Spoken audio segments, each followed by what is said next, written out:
Traverser les océans, prendre des risques, tenter de survivre pour arriver à bon port ou au bon endroit.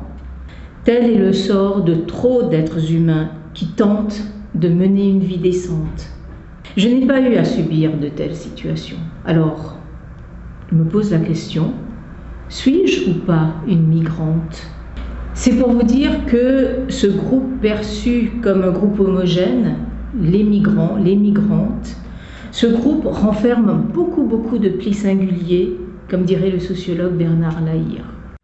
Alors, je m'appelle Bama Steiger, je travaille à la HETSL, la Haute École de Travail Social et de la Santé de Lausanne. J'y suis depuis une vingtaine d'années. Je participe à ce CAS depuis plusieurs années aussi. Penser la migration et les sociétés plurielles, c'est un peu mettre la migration sous la loupe.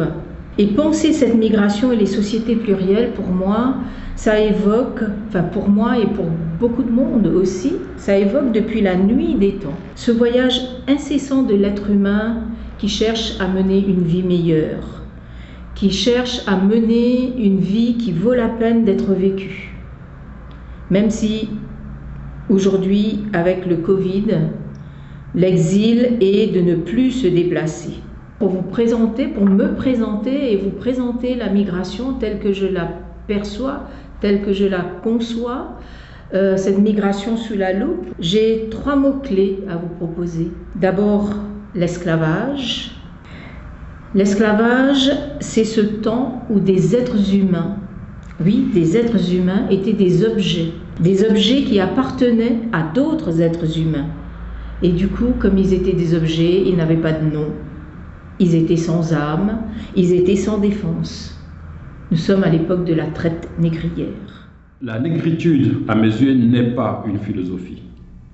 La négritude n'est pas une métaphysique.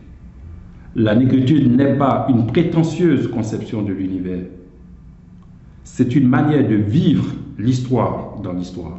L'histoire d'une communauté dont l'expérience apparaît, à vrai dire, singulière, avec ses déportations de population, ces transferts d'hommes d'un continent à l'autre, les souvenirs de croyances lointaines, ces débris de cultures assassinées. Un autre mot qui m'est très symbolique, très emblématique, c'est le terme colonisation. Gandhi a montré comment répondre aux colons, tout en non-violence, mais en soulignant à qui appartenait le pays dans lequel lui-même était né et non pas aux colons. Je viens pour ma part d'un pays qui a connu l'esclavage d'abord, puis la colonisation, avant d'arriver à l'indépendance. L'esclavage et la colonisation ont laissé des marques indélébiles. On se demande combien de temps encore pour pouvoir non pas les effacer, mais surtout regarder en avant pour se construire, se reconstruire. Après, comme le dit Jean-Marie Leclésio, après cette injustice fondamentale de la colonisation.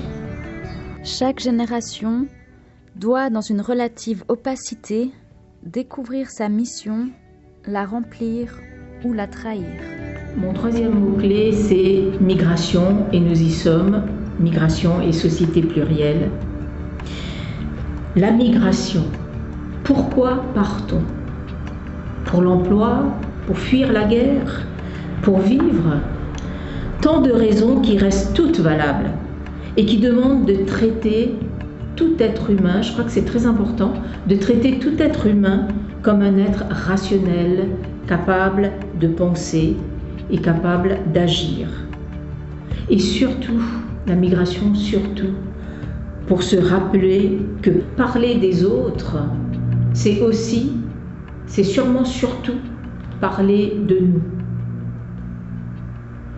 C'est ce que nous essaierons de faire, tant dans cette formation courte que pour l'ensemble du CAS Migration et Société Plurielle.